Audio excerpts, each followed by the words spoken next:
de l'Évangile selon saint Luc, au chapitre 14, en ce mercredi 4 novembre. En ce temps-là, de grandes foules faisaient route avec Jésus.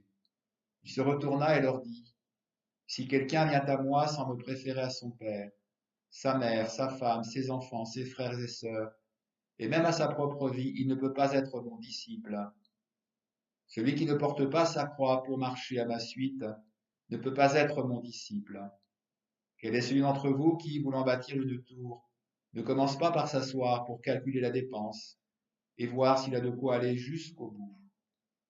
Car si jamais il pose des fondations et n'est pas capable d'achever, tous ceux qui le verront vont se moquer de lui.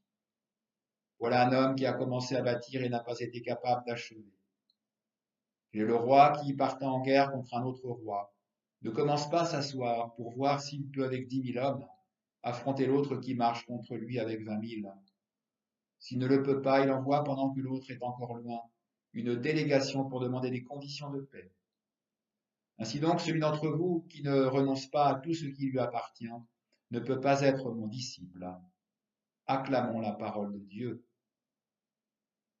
Dans l'évangile d'aujourd'hui, Jésus insiste sur la question de la condition d'être son disciple. Au début de l'évangile, il est question de porter sa croix, de renoncer à tous ses biens, notamment ses biens familiaux. Celui qui ne porte pas sa croix pour marcher à ma suite ne peut pas être mon disciple. Et puis, à la fin de l'évangile, celui d'entre vous qui ne renonce pas à tout ce qui lui appartient ne peut pas être mon disciple.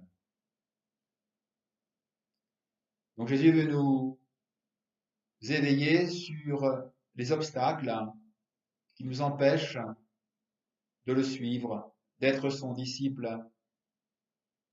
Et n'oublions pas que Jésus nous l'a dit, sans moi, vous ne pouvez rien faire. Et nous savons ce qui nous est promis, c'est le ciel, c'est la béatitude, c'est la réalisation plénière des désirs les plus intimes que nous portons chacun d'entre nous.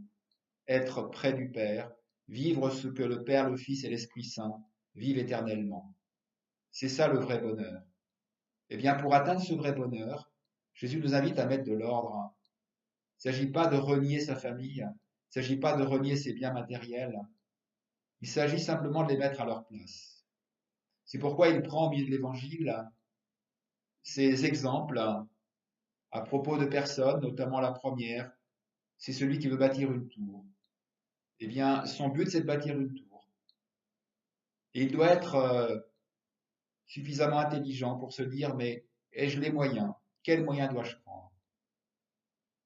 Et puis le deuxième, c'est ce roi qui va affronter un autre roi, qui se pose la question, mais ai-je les moyens?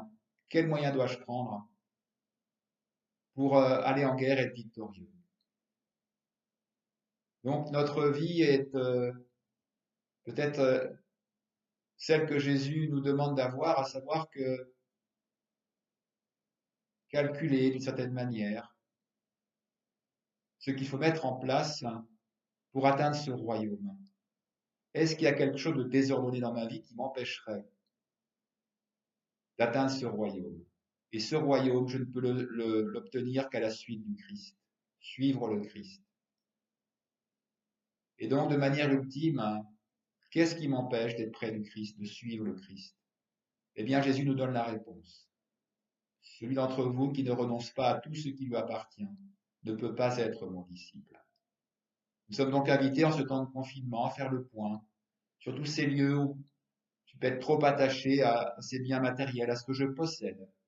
C'est pas forcément des biens matériels uniquement, mais tout ce que je possède, tout ce qui est à moi, et qui fait que ça devient premier par rapport au Christ lui-même.